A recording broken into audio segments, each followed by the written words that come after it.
Good to see everybody. How we doing? Good, good. Well, it's an amazing privilege to be here in Jaipur. I'm thrilled to address the Ananta Center's India-US Forum, and I'm thrilled to have you all here with me. Thanks to all of you, the business leaders, decision makers, and of course the students for being here. And thanks to our great team at the U.S. Embassy for everything that you guys do for our country. In the United States, we're proud of the deep connection between our nations, between India and the United States.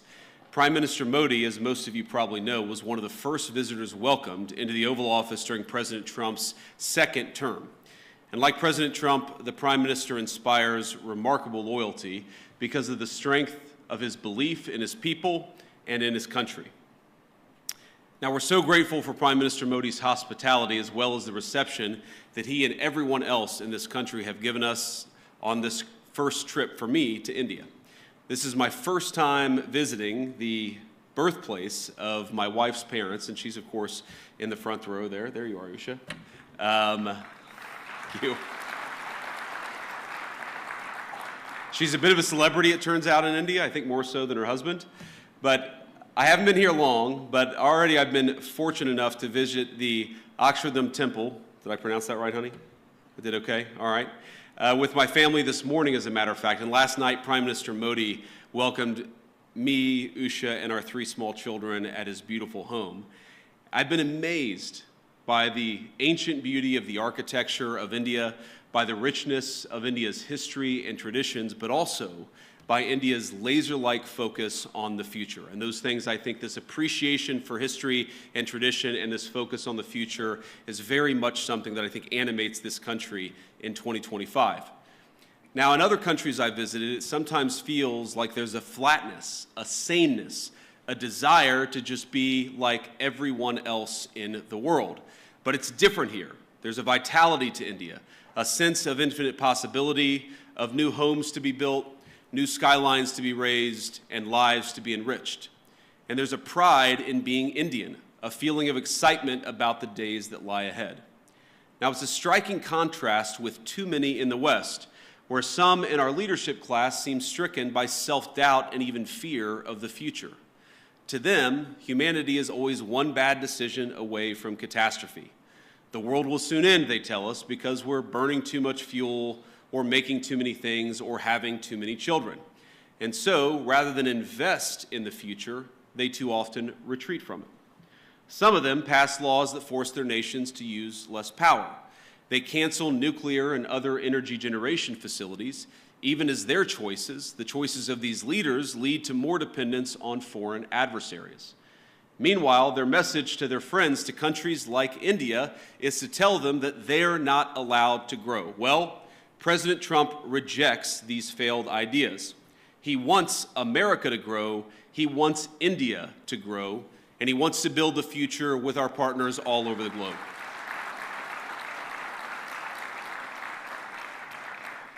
And when I look at this audience, or when I visit this incredible country over these last couple of days, I see a people that will not be held back. Now, the most profound responsibility, I believe, that all of us have is not to ourselves, but to the next generation, to make sure we leave them with a better society than the one that our parents and our grandparents gave us. And this is the world that America seeks to create with you. We want to build a bright new world, one that's constantly innovating, one that's helping people to form families, making it easier to build, invest, and trade together in pursuit of common goals. Now, I believe that our nations have much to offer one another. And that's why we come to you as partners looking to strengthen our relationship. Now, we're not here to preach that you do things any one particular way. Too often in the past, Washington approached Prime Minister Modi with an attitude of preachiness, or even one of condescension. Prior administrations saw India as a source of low-cost labor on the one hand, even as they criticized the Prime Minister's government, arguably the most popular in the democratic world, and as I told Prime Minister Modi last night, he's got approval ratings that would make me jealous. But it wasn't just India. This attitude captured too much of our economic relationship with the rest of the world.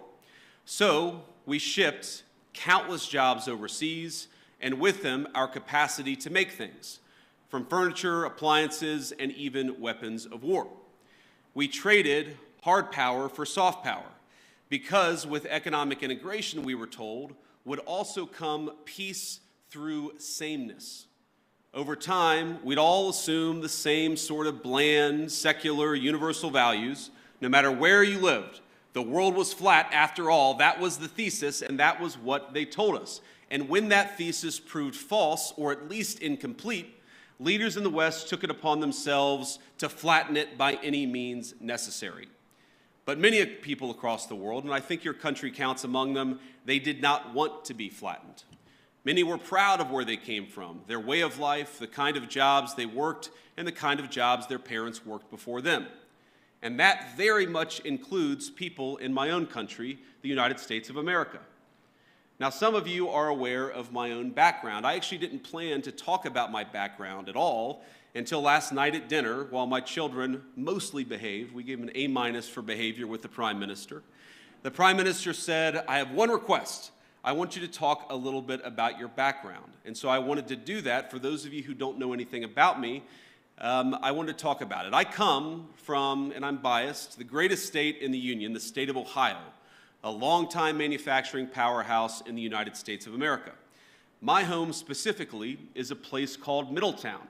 Now, it's not a massive city by any means. It's not Jaipur, but it's a decent-sized town and a place where people make things, which has been a point of pride in Middletown for generations.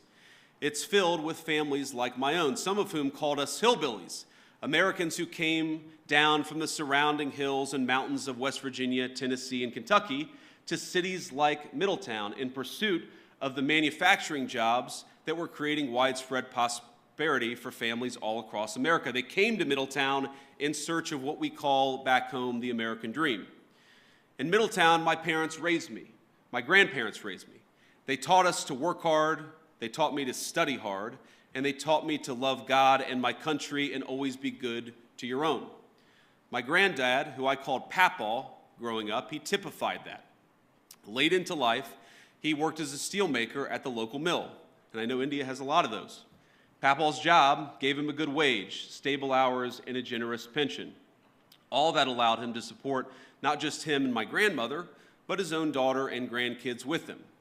Now, by the time I came around, money was awfully tight, but he worked hard to make a good living for all of us.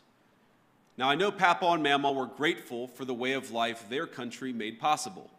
Their generation bore witness to the formation of America's great middle class. And by creating an economy centered around production, around workers who build things, and around the value of their labor, our nation's leaders then transformed their country and made thousands of little Middletowns possible. The government supported its labor force. We created incentives for productive industries to take root and struck good deals with international partners to sell the goods made in the United States of America. But as America settled into world historic prosperity it generated, our leaders began to take that very prosperity and what created it for granted. They forgot the importance of building, of supporting productive industry, of striking fair deals, and of supporting our workers and their families. And as time went on, we saw the consequences. In my hometown, factories left, jobs evaporated, America's middle towns ceased to be the lifeblood of our nation's economy. And the United States, as it became transformed, those very people, the working class, the background of the United States of America, were dismissed as backwards for holding on to the values their people had held dear for generations. Now, Middletown's story is my story, but it's hardly unusual in the United States of America. There are tens of millions of Americans who, over the last 20 or so years, have woken up to what's happening in our nation. But I believe they woke up well before it's too late. Now, like you, we want to appreciate our history, our culture, our religion. We want to do commerce and strike good deals with our friends. We want to found our vision of the future upon the proud recognition of our heritage rather than self-loathing and fear. I work for a president who has long understood all of this, whether through fighting those who seek to erase American history or in support of fair trade deals abroad. He has been consistent on these issues for decades. And as a result, under the Trump administration, America now has a government that has learned from the mistakes of the past. It's why President Trump cares so deeply about protecting the manufacturing economy that is the lifeblood of American prosperity and making sure America's workers have opportunities for good jobs. As we saw earlier this month, he will go to extraordinary lengths to protect and expand those opportunities for all Americans. And so today I come here with a simple message. Our administration seeks trade partners on the basis of fairness and of shared national interests. We want to build relationships with our foreign partners who respect their workers, who don't suppress their wages to boost exports, but respect the value of their labor. We want partners that are committed to working with America to build things, not just allowing themselves to become a conduit for transshipping others' goods. And finally, we want to partner with people and countries who recognize the historic nature of the moment we're in, of the need to come together and build something truly new, a system of global trade that is balanced, one that is open, and one that is stable and fair. Now, I want to be clear, America's partners need not look exactly like America, nor must our governments do everything exactly the same way. But we should have some common goals, and I believe here in India we do, in both economics and in national security. And that's why we're so excited. That's why I'm so excited to be here today. In India, America has a friend, and we seek to strengthen the warm bonds our great nations already share.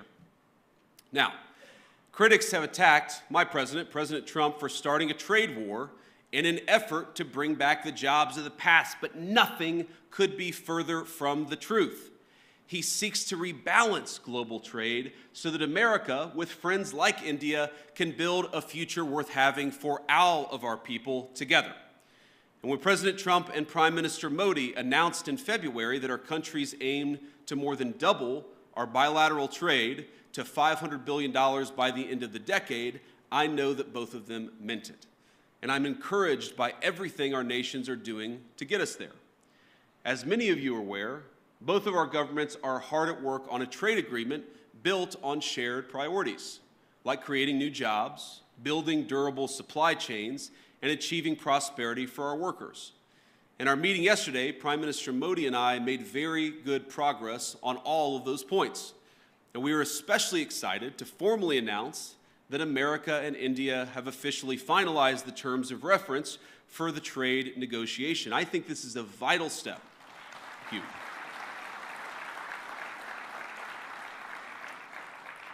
And I believe this is a vital step toward realizing President Trump's and Prime Minister Modi's vision, because it sets a roadmap toward a final deal between our nations. I believe there is much that America and India can accomplish together. And on that note, I want to talk about a few areas of collaboration today, how India and the United States can work together. First, perhaps most importantly, to protect our nations. Second, to build great things. And finally, to innovate the cutting-edge technologies both our countries will need in the years to come. Now, on defense, our countries already enjoy a close relationship, one of the closest relationships in the world. America does more military exercises with India than we do with any other nation on earth. The US-India Compact that President Trump and Prime Minister Modi announced in February will lay the foundation for even closer collaboration between our countries. From javelins to Stryker combat vehicles, our nations will co-produce many of the munitions and equipment that we'll need to deter foreign aggressors. Not because we seek war, but because we seek peace, and we believe the best path to peace is through mutual strength. And launching the Joint Autonomous Systems Industry Alliance will enable America and India to develop the most state-of-the-art maritime systems needed for victory. It's fitting that India, this year, is hosting the Quad Leaders Summit this fall. Our interests in a free, open, peaceful, and prosperous Indo-Pacific are in full alignment. Both of us know that the region must remain safe from any hostile powers that seek to dominate it. Growing relations between our countries over the last decade are part of what led America to designate India a major defense partner, the first of that class. This designation means that India now shares with the UAE a defense and technology infrastructure and partnership with the United States on par with America's closest allies and friends. But we actually feel that India has much more to gain from its continued defense partnership with the United States, and let me sketch that out a little bit. We, of course, want to collaborate more. We want to work together more, and we want your nation to buy more of our military equipment, which, of course, we believe is the best in class. American fifth-generation F-35s, for example, would give the Indian Air Force the ability to defend your airspace and protect your people like never before. And I've met a lot of great people from the Indian Air Force just in the last couple of days. India, like America, wants to build, and that will mean that we have to produce more energy. It's more energy production and more energy consumption. And it's one of the many reasons why I think our nations have so much to gain by strengthening our energy ties. As President Trump is fond of saying, America has once again begun to drill, baby, drill. And we think that will inure to the benefit of Americans, but will also benefit India as well. Past administrations in the United States of America, I think motivated by a fear of the future, have tied our hands and restricted American investments in oil and natural gas production. This administration recognizes that cheap, dependable energy is an essential part of making things and is an essential part of economic independence for both of our nations. Of course, America is blessed with vast natural resources and an unusual capacity to generate energy, so much that we want to be able to sell it to our friends like India. We believe your nation will benefit from American energy exports and expanding those exports. You'll be able to build more, make more, and grow more, but at much lower energy costs. We also want to help India explore its own considerable natural resources, including its offshore natural gas reserves and critical mineral supplies. We have the capacity and we have the desire to help. Moreover, we think energy co-production will help beat unfair competitors in other foreign markets. But India, we believe, can go a long way to enhance energy ties between our nations. And one suggestion I'd have is maybe consider dropping some of the non-tariff barriers for American access to the Indian market. Now, I've talked about this, of course, with Prime Minister Modi. And look, President Trump and I know that Prime Minister Modi is a tough negotiator. He drives a hard bargain. It's one of the reasons why we respect him. And we don't blame Prime Minister Modi for fighting for India's industry, but we do blame American leaders of the past for failing to do the same for our workers. And we believe that we can fix that to the mutual benefit of both the United States and India. Let me give an example. American ethanol, we believe made from the finest corn in the world, can play a tremendous role in enhancing our partnership. And I know our farmers would be delighted to support India's energy security ambitions. We welcome the Modi government's budget announcement to amend India's civil nuclear liability laws, which currently prevent U.S. producers from exporting small modular reactors and building larger U.S.-designed reactors in India. There's much that we can create, much that we can do together. We believe that American energy can help realize India's nuclear power production goals, and this is very important, as well as its AI ambitions. Because as the United States knows well, and I know that India knows well, there is no AI future without energy security and energy dominance. And that brings me to my final point of collaboration. I believe that the technological collaboration between our countries is going to extend well beyond defense and energy. The U.S.-India Trust Initiative that President Trump and Prime Minister Modi have launched will be a cornerstone of the partnership in the future. It'll build on billions of dollars of planned investments that American companies have already announced across India.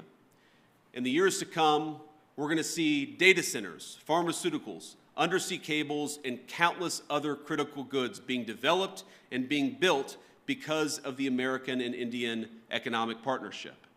And I'll say it again, I think that our nations have so much to gain by investing in one another. America investing in India, and of course, India investing in the United States of America. And I know that Americans, our people, are excited about that prospect, and that President Trump and I are looking forward to stronger ties. Americans want further access to Indian markets. This is a great place to do business, and we want to give our people more access to this country. And Indians, we believe, will thrive from greater commerce from the United States. This is very much a win-win partnership. It certainly will be far into the future. And as I know this audience knows better than most, neither Americans nor Indians are alone in looking to scale up their manufacturing capacity. The competition extends well beyond cheap consumer goods and into munitions, energy, infrastructure, and all sorts of other cutting-edge technologies. I believe that if our nations fail to keep pace, the consequences for the Indo-Pacific, but really the consequences for the entire world, will be quite dire. And this, again, is where India and the United States have so much to offer one another. We've got great hardware, the leading artificial intelligence hardware in the world. You have one of the most exciting startup technology infrastructures anywhere in the world. There's a lot to be gained by working together. And this is why President Trump and I both welcome India's leadership in a number of diplomatic organizations, but of course in the Quad. We believe a stronger India means greater economic prosperity, but also greater stability across the Indo-Pacific, which is of course a shared goal for all of us in this room, and is a shared goal for both of our countries. Now, I want to close with one last story, or maybe a couple of stories. So, you know, my son Ewan is 7 years old. He's our firstborn son. And yesterday, after we had dinner at the Prime Minister's house, the food was so good, and the Prime Minister was so kind to our three children, that Ewan came up to me afterwards and he said, "Dad, you know, I think maybe I could live in India." But I think after about 90 minutes in the Jaipur sun today at the Great Palace, he suggested that maybe we should move to England. So you take the good with the bad here. But I want to talk about Prime Minister Modi because I think he's a special person. I first met Prime Minister Modi at the AI Action Summit in February, and we had a lot of important discussions on AI and other policies to prepare for. The Prime Minister also managed to figure out that my son Vivek was actually turning 5 years old on the trip. This was in Paris just a couple of months ago. So think about this. Amid a huge international policy conference, he took the time to stop by where I was staying, wish our second son, Vivek, a happy birthday, and even bring him a gift. Ush and I were both genuinely touched by his graciousness, and we've been even more impressed by his warmth since we arrived in India. Now, it's interesting. Some of you may know that when you're a politician, your kids spend almost as much time in the limelight as you do, and the great things about kids is they are brutally honest. They're brutally honest with everybody, whether you want them to be or not. And our 7-year-old, our 5-year-old, and then our 3-year-old baby girl, Mirabelle, it's interesting. They've only really attached themselves to, they've only really liked, I should say, they've only really built a rapport with two world leaders. The first, of course, is President Trump. He just has a certain energy about him. But Prime Minister Modi, it's the exact same thing. Our kids just like him. And I think that because kids are such good, strong of characters, I just like Prime Minister Modi too. And I think it's a great foundation for the future of our relationship. I could tell when Prime Minister Modi came over a couple of months ago, and I believe today that he is a serious leader who has thought deeply about India's future prosperity and security, not just for the rest of his time in office, but over the next century. And I want to end by making a simple, overarching point. We are now officially 1/4 into the 21st century, 25 years in, 75 years to go. And I really believe that the future of the 21st century is going to be determined by the strength of the United States-India partnership. I believe, thank you. I believe that if India and the United States work together successfully, we are going to see a 21st century that is prosperous and peaceful. But I also believe that if we fail to work together successfully, the 21st century could be a very dark time for all of humanity. So I want to say, it's clear to me, as it is to most observers, that President Trump, of course, intends to rebalance America's economic relationship with the rest of the world. That's going to cause, fundamentally will cause, profound changes within our borders in the United States, but of course with other countries as well. But I believe that this rebalancing is going to produce great benefits for American workers. It's going to produce great benefits for the people of India. And because our partnership is so important to the future of the world, I believe President Trump's efforts, joined, of course, by the whole country of India and Prime Minister Modi, will make the 21st century the best century in human history. Let's do it together. God bless you, and thank you for having me.